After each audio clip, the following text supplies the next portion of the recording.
2-3 തവണ നിയമസഭയിൽ പോയ ആളാണ്. ഞങ്ങൾ ഈ ജോഡോ യാത്രയ്ക്ക് ശേഷം ഞങ്ങൾ ഈ ജില്ലയിൽ ഏതാണ്ട് 182 ഞങ്ങളുടെ പാർട്ടി മണ്ഡലം കമ്മിറ്റികളും 1546 വാർഡ് കമ്മിറ്റികളും അതിൻ്റെ മുകളിൽ 28 ബ്ലോക്ക് കമ്മിറ്റി ഇതെല്ലാം പുനഃസംഘടിപ്പിച്ചു.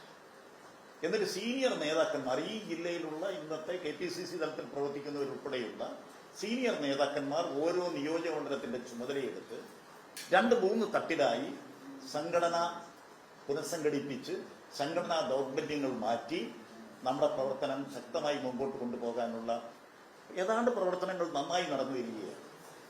നമ്മളിപ്പോൾ ഇവിടുന്ന് കൊടുക്കുന്നൊരു സന്ദേശം എന്ന പാർട്ടി കമ്മിറ്റികളിൽ ഞങ്ങൾ പറയുന്നത്, DCC പ്രസിഡന്റ് എന്നുള്ള നിലയിൽ ഞാൻ പങ്കെടുക്കുന്ന എല്ലാ കമ്മിറ്റിയിലും പറയുന്നത്, UDF അധികാരത്തിൽ തിരിച്ചു വരണമെങ്കിൽ നമുക്ക് ഒറ്റക്കെട്ടായി ഒരു മുഖമായി ജനങ്ങളുടെ ഇടയിലേക്ക് മുമ്പ് ചെയ്തതിനേക്കാൾ കൂടുതൽ ഭവന സന്ദർശനം ഉൾപ്പെടെയുള്ള പരിപാടികൾ നടത്താം.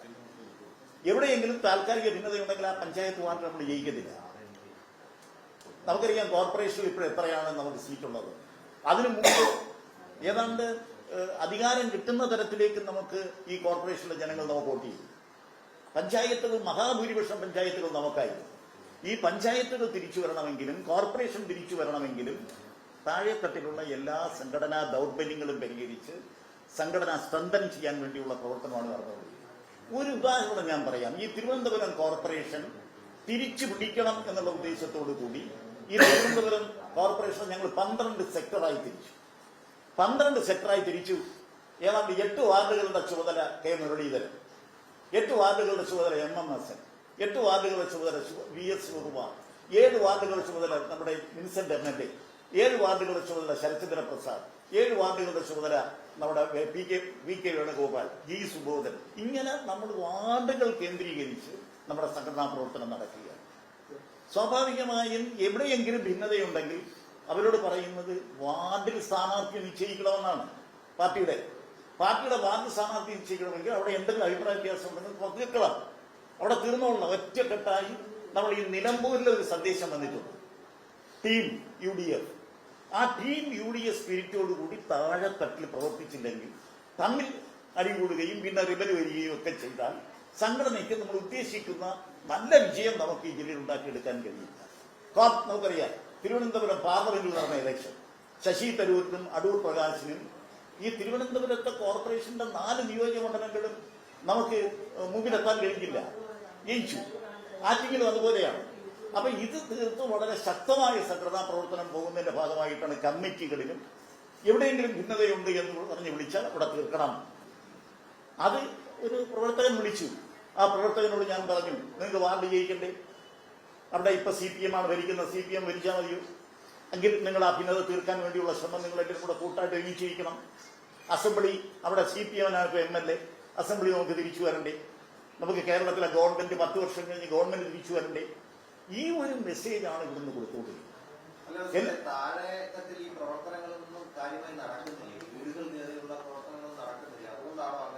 ഈ വാർഡ് കമ്മിറ്റികളൊക്കെ നിലവിൽ വന്നു. ശ്രീ KC വേണുഗോപാൽ വന്നാണ് ഈ 1546 വാർഡ് പ്രസിഡന്റുമാർക്കും ഐഡന്റിറ്റി കാർഡ് കൊടുത്തു. ഇവിടെ നിങ്ങളെല്ലാം പങ്കെടുത്തതാണ്.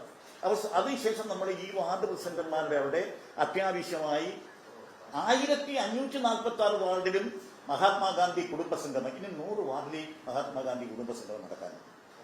ഒരു 300 വീട്ടുകാർ, 200 വീട്ടുകാർ, ഒരു 75 വീട്ടുകാർ തമ്മിൽ കുടുംബസംഗമം നടന്നു കഴിഞ്ഞു. വോട്ടർ പട്ടിക നിങ്ങൾ ചേർത്താൽ പോരാ, നിങ്ങൾ ചേർത്തതിന്റെ ലിസ്റ്റ് ഞങ്ങൾക്ക് തിരിച്ചു തരണം. 1 ലക്ഷം ഭാഗം ഈ DCC ഓഫീസിന് അടിച്ച് തഴുകും. നിങ്ങൾ ചേർത്ത വോട്ടർമാരുടെ ലിസ്റ്റ് തിരിച്ചു തരണം, റെക്കോർഡ് ചെയ്ത് ഞങ്ങൾക്ക് തിരിച്ചു തരണം. അപ്പൊ സ്വാഭാവികമായും ഞങ്ങൾ ഇവിടെ നിന്ന് കൊടുക്കുന്ന സന്ദേശം എന്ന് പറയുന്നത്, ഒറ്റക്കെട്ടായി നിന്നില്ലെങ്കിൽ എല്ലാ ഭിന്നതകളും മാറ്റി വാർഡിൽ സ്ഥാനാർത്ഥിയെ ഉണ്ടാക്കി ഏകകണ്ഠമായി ഉണ്ടാക്കി റിവലുകളില്ലാതെ നിങ്ങൾ നിന്നില്ലെങ്കിൽ നിങ്ങൾക്ക് തിരിച്ചു വരാൻ കഴിയില്ല. ഈ ഒരു സന്ദേശമാണ് പ്രവർത്തനം വിളിച്ചപ്പോൾ ഞാനിത് തന്നെ പറഞ്ഞു. നിങ്ങളുടെ എന്തെങ്കിലും പ്രശ്നമുണ്ടെങ്കിൽ തീർക്കണം, ഒറ്റക്കെട്ടായി നിൽക്കണം, അല്ലെങ്കിൽ നിങ്ങൾക്ക് പഞ്ചായത്ത് പിടിക്കാൻ കഴിയില്ല. ഈ ഒരു സന്ദേശമാണ് ഞങ്ങൾ പാർട്ടി കമ്മിറ്റികളിൽ പറയുന്നത്. വളരെ ജാഗ്രതയോടുകൂടി നിങ്ങൾ പ്രവർത്തിക്കണം. പാർലമെന്റ് ഇലക്ഷന്റെ റിസൾട്ട് ഈ നഗരത്തിൽ നിങ്ങൾ കണ്ടു, ആറ്റിങ്ങിലും മക്കളെയും ചെറിയെങ്കിലും നമ്മൾ കണ്ടു. അപ്പൊ അതുകൊണ്ട് വളരെ ജാഗ്രതയോടുകൂടി നമ്മൾ മുൻ തെരഞ്ഞെടുപ്പുകളിൽ പ്രവർത്തിച്ചതിനേക്കാൾ വ്യത്യസ്തമായി പ്രവർത്തിക്കണം. എല്ലാ ഭിന്നതയും മാറ്റണം, ഒറ്റ സ്ഥലത്തിൽ മുമ്പോട്ട് പോകണം നമ്മുടെ തീരുമാനം. ഒരുപാട് റിസൾട്ട് ഉണ്ടായിട്ടുണ്ട്, യാതൊരു സംശയവും വേണ്ട. നല്ല ആത്മവിശ്വാസം ഞങ്ങൾക്ക് നഗരത്തിലുണ്ടായിട്ടുണ്ട്. നല്ല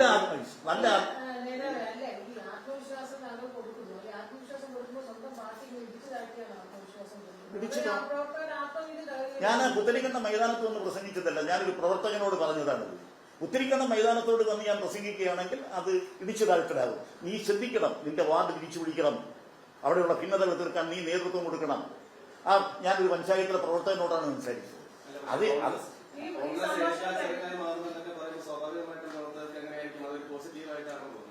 അതാ, നീ പ്രവർത്തിച്ചില്ലെങ്കിൽ നിന്റെ പാർട്ടി നിന്റെ പ്രദേശത്ത് നീ പ്രവർത്തിച്ചില്ലെങ്കിൽ നിന്റെ പാർട്ടി. ഞാനിവിടെ എന്റെ വാർഡ് പഞ്ചായത്ത് മെമ്പറും ഇല്ല, എനിക്കിവിടെ അസംബ്ലി ഇല്ല, എനിക്ക് പഞ്ചായത്ത് കമ്മിറ്റി ഇല്ല എന്ന് പറഞ്ഞുകൊണ്ട് ഞാനൊരു പ്രദേശത്ത് പ്രവർത്തിച്ചാൽ എന്റെ പാർട്ടിയുടെ എന്താ? ആ അവസ്ഥ നീ ഒഴിവാക്കണം. അതിന് നീ നിന്റേതായ നേതൃത്വം നൽകണം.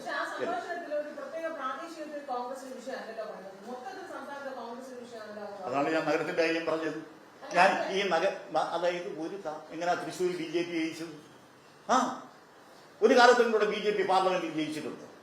അതാണ്. അത് നമ്മൾ ഇത് മുൻകൂട്ടി കാണണം. BJP പണവും അവരുടെ സ്വാധീനവും ഒക്കെ ഉപയോഗിച്ചുകൊണ്ട് BJPയുടെ പ്രവർത്തനം നിങ്ങൾ വിലയിരുത്തണം. നിങ്ങൾ LDFന്റെ പ്രവർത്തനം അണ്ടർ എസ്റ്റിമേറ്റ് ചെയ്യരുത്. ഇത് രണ്ടും കണ്ടുകൊണ്ട് ഇന്നുള്ള ജനവികാരം, ഈ ഗവൺമെന്റിനെതിരായുള്ള ജനവികാരം സ്പ്ലിറ്റ് ചെയ്ത് പോകരുത്. അതിന് ഭവന സന്ദർശനം നടത്തണം.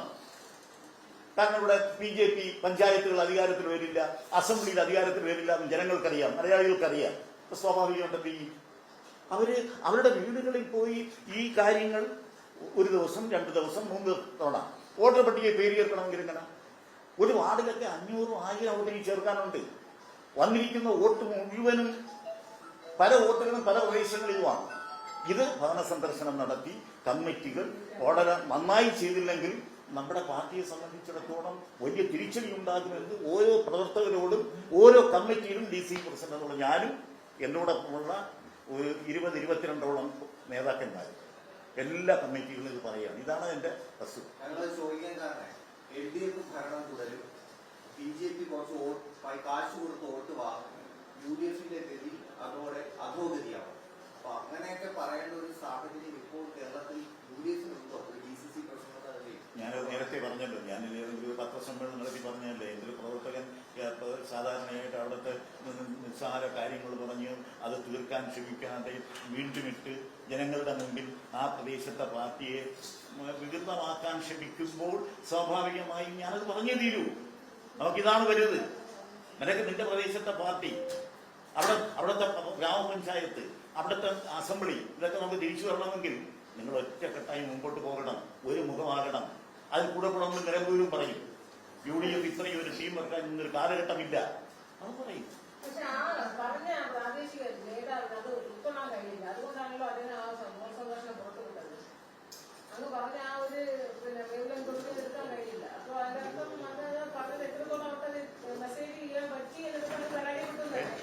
ഇപ്പോഴും എണ്ണത്തിന്റെ കാര്യത്തിൽ വലിയ സ്തംഭുള്ള പാർട്ടിയാണ് കോൺഗ്രസ്. ഇവിടെ ഈ പാർട്ടിക്കകത്ത് ബൂത്ത് വരെയുള്ള 17,000 പേരുടെ അഡ്രസ്സും കൊണ്ടും വരും. ഈ മണ്ഡലം ബ്ലോക്ക് താഴെത്തട്ട് ഇതിൽ ഈ പറയുന്ന പോലെ പല സ്വഭാവക്കാരുകളാണ്. എല്ലാവരും ഒരുപോലെ ആയിരിക്കും. അങ്ങനെ ഇല്ല, ഞാൻ അതിനുശേഷം നിങ്ങളൊക്കെ വന്ന് നിങ്ങളോട് സംസാരിച്ചതല്ലാതെ എനിക്ക് ഞാൻ എന്നോട് ഇതാ സംസാരിക്കുന്നത്. ഞാൻ ഇയാളോട് മാത്രമല്ല, എന്തുകൊണ്ട് വന്നൊരാളോട് പറയട്ടെ, ഞാൻ വഴക്കുണ്ടാക്കി. ഞാൻ അങ്ങനെ പോകാൻ പറ്റില്ല. നിങ്ങൾ ഈ യാഥാർത്ഥ്യം മനസ്സിലാക്കണം. ഒരു 10 വർഷത്തിന് മുമ്പുള്ള ഒരു സംഘടനാ സംവിധാനമല്ല. 10 വർഷം കേരളം വഹിക്കുന്നത് ഇന്ത്യ വഹിക്കുന്ന BJPയാണ്. ഞാൻ ഒരു 7 തെരഞ്ഞെടുപ്പിൽ മത്സരിച്ചയാളാണ്. 2 തെരഞ്ഞെടുപ്പിൽ ഞാൻ തോക്കുന്നത് 100 വോട്ടിന് താഴെ. 2 അസംബ്ലി തെരഞ്ഞെടുപ്പിൽ ഞാൻ തോക്കുന്നത് 100 വോട്ടിന് താഴെയാണ്. അപ്പൊ സ്വാഭാവികമായിട്ടും വളരെ ജാഗ്രതയോടുകൂടി ഈ ജില്ലയിലെ അത് നല്ല സഹകരണം ഈ ജില്ലയിലെ മുഴുവൻ നേതാക്കന്മാരും അവരുടെ പിന്തുണയുണ്ട്. വളരെ മുമ്പോട്ട് പോയിട്ടുണ്ട് ഈ പാർട്ടി.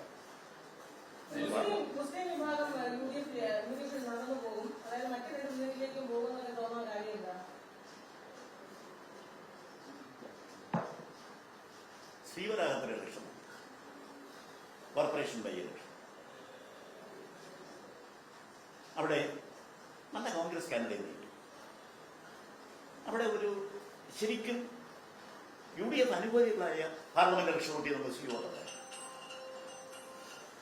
അവിടെ BJP ജയിക്കരുത് എന്ന് കണ്ടുകൊണ്ട് അവർ LDF വോട്ട് ചെയ്തു. നമ്മുടെ സംഘടനാ സംഘമോ നമ്മുടെ ഭവന സന്ദർശനമോ നമ്മുടെ ഇവിടുത്തെ പാർട്ടി വെപ്പോ ശരിയായില്ല എന്തെന്നുള്ളത് ഉപയോഗിക്കുന്നത്. അതുകൊണ്ടാണ് പറഞ്ഞ ആളുകൾക്ക് ബോധ്യം വേണ്ടി നിരന്തരമായി നമ്മുടെ വീടുകൾ വാരും. അത്യാവശ്യം അവരിനെ ഒരു ആവശ്യം വന്നാൽ ആരെ വിളിക്കണം? ഒരു 300 വീട് ചേരുന്നതായിരിക്കും ഒരു പഞ്ചായത്ത് വാർഡ്. ആ പഞ്ചായത്ത് ഒരാൾ ആശുപത്രി കൊണ്ടുപോകണം, ആരെ വിളിക്കണം? എന്റെ അമ്മ കുളിമുടി വീട് കാലൊടിക്കും, എന്റെ അമ്മയെ കൊണ്ടുപോകാൻ ഞാൻ മാത്രമേ ഉള്ളൂ, ആരെ വിളിക്കണം? ആ ഒരു സംവിധാനത്തിലേക്ക് ഈ പാർട്ടി താഴെത്തട്ടി പോകണം. ഇതാണ് കഴിഞ്ഞ ഈ ജോഡോ യാത്രയ്ക്ക് ശേഷം ഞങ്ങൾ ഈ ജില്ലയിൽ അടിമുടി പുനഃസംഘടിപ്പിച്ചു. അത്യാവശ്യമായി ഇവിടെ നടത്തിയിട്ടുള്ള ജാഥകളൊക്കെ നിങ്ങൾ കണ്ടിട്ടുണ്ട്. 10-20 തവണ രാജഭവന്മാർ, 56 ദിവസം തുടർച്ചയായിട്ട് ഈ കോർപ്പറേഷൻ ഓഫീസിന്റെ മുമ്പിൽ മാർച്ച്, ഇതൊക്കെ നടത്തി നമ്മളിവിടെ അത്യാവശ്യ സമരവും സംഘടന. ഇത് നമ്മളിങ്ങനെ DCC പ്രസിഡന്റ് ഉത്തരവാദിത്വമാണ്. നമുക്ക് തിരിച്ചു വരണം. കഴിഞ്ഞ തവണ ഉമ്മൻചാണ്ടി മുഖ്യമന്ത്രിയായിരുന്നപ്പോൾ 9 MLA-മാരാ തിരുവനന്തപുരം ജില്ലയിൽ. ഒരിക്കലും 2 തവണയാണ് 87 ഇപ്പോഴും ഓരോ MLA ആയത്.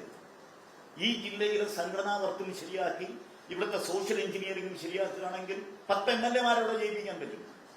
ഇനിയും അതാണ് ഈ തിരുവനന്തപുരം ജില്ല എപ്പോഴും ഉണ്ടായിട്ടുള്ളൂ. അപ്പൊ അത് അവരെ ഓർമ്മിപ്പിക്കുക ആയിരുന്നു. അതെങ്ങനെ പുറത്തുപോയി പ്രസിഡന്റ് ഒരു പ്രവർത്തകർ മാത്രമായി കൊടുത്ത ഉപദേശം ഈ പുറത്ത് പോയതിൽ അതൊരു തെറ്റായ നടപടിയാണെന്ന് തോന്നുന്നു. ഞാൻ വളരെ സീനിയറാണ്. ഞാൻ സത്യം പറഞ്ഞു, ഞാൻ വളരെ സീനിയറാണ്. ഞാൻ നേരത്തെ പറഞ്ഞല്ലോ, എത്രയോ ആയിരക്കണക്കിന് നേതാക്കന്മാരും പ്രവർത്തകരുമുള്ള ഒരു പാർട്ടിയാണ്. ഒരിക്കലും പാടില്ല, ഒരിക്കലും അത് അങ്ങനെ ചെയ്യാൻ പാടില്ല.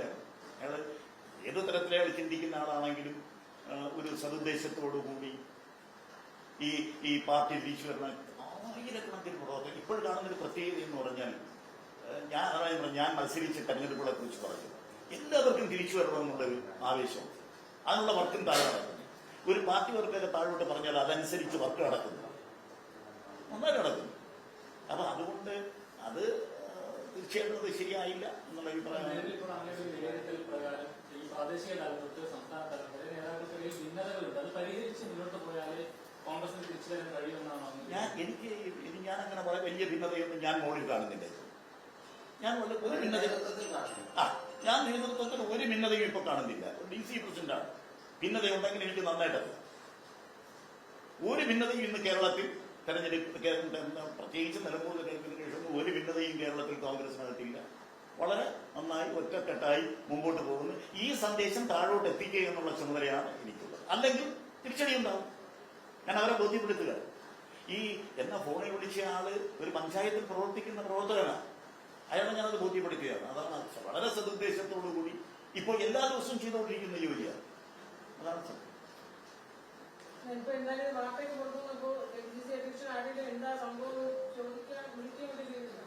എന്നോട് എന്നെ വിളിച്ചില്ല, ഇവരെ വിളിച്ചു. എനിക്ക് തോന്നുന്നു അതിന് തൊട്ട് സംഭവം വന്നതിന് ശേഷം തന്നെ 1-2 ചാനലുകളിലൊക്കെ എന്റെ കമന്റ് വന്നു തുടങ്ങി. അതുകൊണ്ടാണെന്ന് അറിയില്ല, ആരും വിളിച്ചു. പ്രസിഡന്റ് നല്ല ഉദ്ദേശത്തിൽ ഒരു പ്രാദേശിക പ്രവർത്തകരോട് ഈ കാര്യം പറഞ്ഞു കൊടുത്തു. ഒരു DCC പ്രസിഡന്റ് അങ്ങനെ പറഞ്ഞു കൊടുത്ത കാര്യം ആ സംഭാഷണം അയാൾ അറിയാതെ പുറത്തു പോകില്ല. സ്വാഭാവികമായിട്ട് അതിനൊരു നടപടിയാണ്.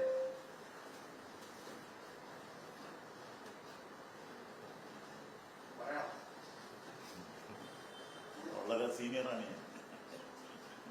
സ്വാഭാവികമായും